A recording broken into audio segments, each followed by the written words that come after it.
Good morning, everybody. It is Driven Fitness Erica here. Good morning, Driven Fitness Erica here. I'm not sure if it caught it that first time. Happy Wednesday. I am your friendly and fabulous personal trainer and online health and wellness expert. How's it going? Today, we are going to talk about how to lose belly fat. Good morning. Somebody joined in right away. Say a little good morning in the comments field so I can say good morning back. I got to do my hair fixing this way. It's not happening. That's okay. This is a popular subject. 2 people want to learn how to lose belly fat this morning. Good morning. So, there's a few topics that I feel like I have to address every year, pretty much. And this is one of them because we do hear it on a regular basis. We get questions of how to lose belly fat. And can we add more core so we can work on the middle? Or can we add more, like triceps because I don't like this extra fat right here. And what I say all the time, and I'm going to say again today because I just think that it's always an important reminder, especially for women who really focus on specific body parts, is that you cannot target train a body part, right? So doing a million crunches or tricep extensions or side bends or side planks is not going to reduce fat in that area. That's called target training. It does not exist. You can build the muscle underneath that little layer of fat that you don't like, right? So that when you do lose weight, it creates more tone or maybe it fills in that space a little bit more. But you can't just selectively lose weight in one area of the body, and that includes your belly. When we lose weight, we tend to lose weight just all around the body as a whole, and unfortunately, we can't choose where we lose it from. But we do have some tips for how to work towards reducing your belly fat. Number one, you got to remember some of it's genetics.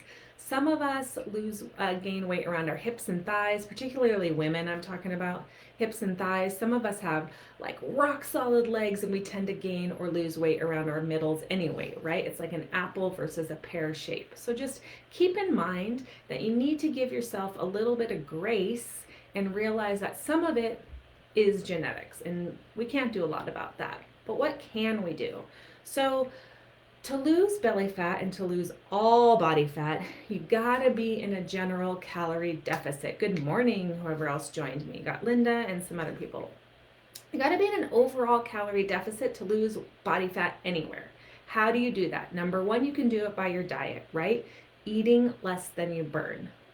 Number two, you can do that by burning extra calories through standard cardio workouts or HIIT workouts throughout your week.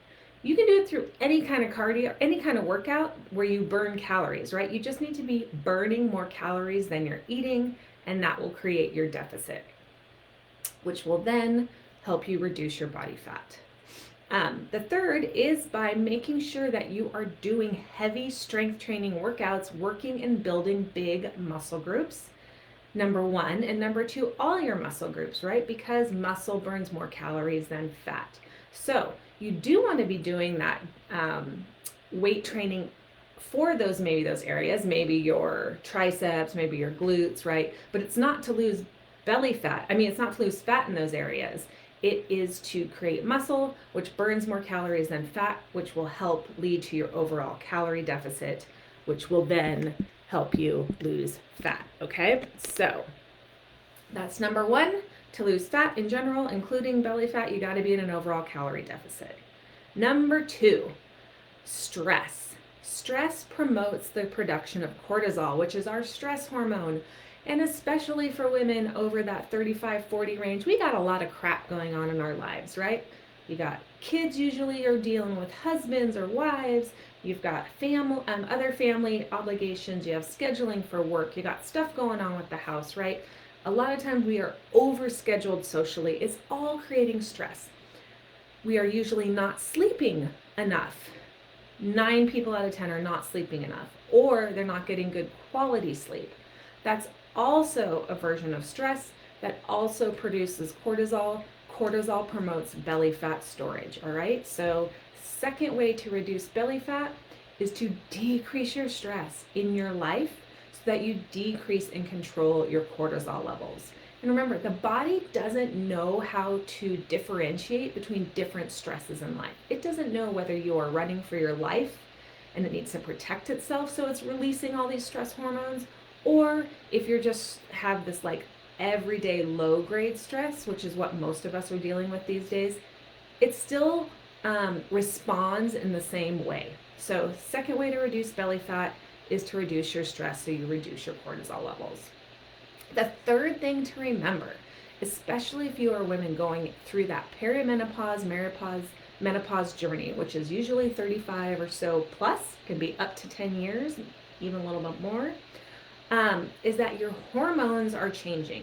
And as you go through this journey, unfortunately, the hormones change in such a way that it promotes belly fat storage again. So fat, many times you will notice, starts to move from maybe your hips and thighs up to your belly region.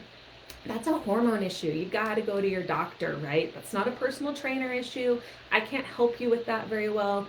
You got to go to your doctor so that you can really get your hormones tested or figured out and then get suggestions from a medical professional. So, your 3 ways to reduce belly fat. Remember, it is not from doing a million crunches, although that does help. Strengthen your core and create tone. It is number 1, being in an overall calorie deficit. Number 2, regulating your stress so you decrease your cortisol. And number 3, going to a doctor to make sure you're figuring out what's going on with your hormones. Because if you can balance your hormones a little better, it will also help mitigate that change maybe. But unfortunately, as you're going through that cycle and that stage of perimenopause, menopause, it's just part of the journey. So we got to work on the other things that we can control. All right. That's it for me today. Don't forget, if you like what you're learning here, tune in every week. I'm here almost every week at 7:30.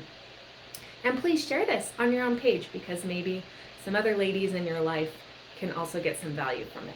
All right, go out, make it a great day, and I'll see you next time. Bye.